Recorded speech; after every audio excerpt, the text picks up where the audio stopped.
নমস্কার বন্ধুরা, রকমারি ভুরিভোজের তরফ থেকে আপনাদের সকলকে স্বাগত জানিয়ে আমি শুরু করছি আজকের নতুন ব্লগ। তো কাল তো সব কিছু ভালোই মিটে গেছে, আর এই যে আজকে যে যার কাজে ব্যস্ত।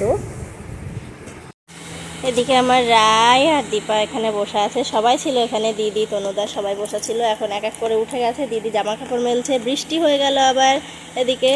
আর রায়কে এখানে বসালাম কারণ আমি আর মা আছি রান্নাঘরে, তো সেই জন্য রায়কে বললাম পুপু কাছে বসে থাকো, ওইদিকে রান্না বান্না করে নেওয়া যাক। তো যে মেয়েটার কাশিও হয়েছে, গাটাও গরম গরম। ঘুরে যায় রেল লাইন ক্রস করে যাবো, টিকিট কাটতে দেখো ঘুরে গেল, আবার খানিকক্ষণ দাঁড়াবো।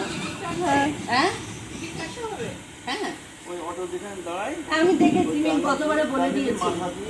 যে পিসি চলে যাচ্ছে ব্যাগটা নিয়ে, পুরো বাইরে এসে বসে আছে অটোর জন্য। ওইদিকে তনুদা চটি পরে, বাবা চটি পরে। এই দেখো আমার পায়ে তোমার চটি, শোনো সবুজ চটিগুলো কোথায়? এই যে ওর চটি এইগুলো। চলে এসো, হলে আরো ঝামেলা হবে, ছাতা নেবে না ওইসব নেবে। এই যে দিদিরা এদিকে রেডি বাড়ি যাওয়ার জন্য, রেডি হচ্ছে। এদিকে সোনাকে দীপা খাওয়াচ্ছে,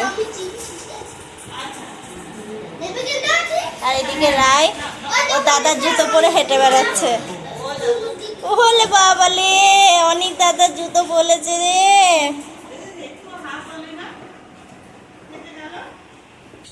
এখন বাড়ি পুরো ফাঁকা হয়ে গেছে, আর কেউ নেই, সবাই যে যার মতো বাড়ি চলে গেছে। পিসিও চলে গেছে, দিদিরাও চলে গেছে। তো ওরা থাকতেই ভেবেছিলাম এই উপহারগুলো বার করব, ওদেরকে দেখাবো, কিন্তু সেটা আর সম্ভব হয়ে ওঠেনি। তো এখন এই যে একটু সময় পেয়েছি, এখন এই যে সমস্ত কিছু নিয়ে বসলাম দেখার জন্য।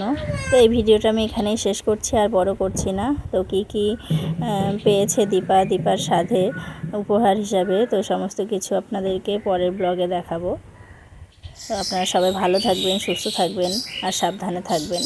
আর রায়ের শরীরটাও ভালো নেই, ওর জ্বর এসছে, ঠান্ডা লেগেছে, কাশিও হচ্ছে। তো আমাদের বাড়ির এখন সবারই ওই একই অবস্থা।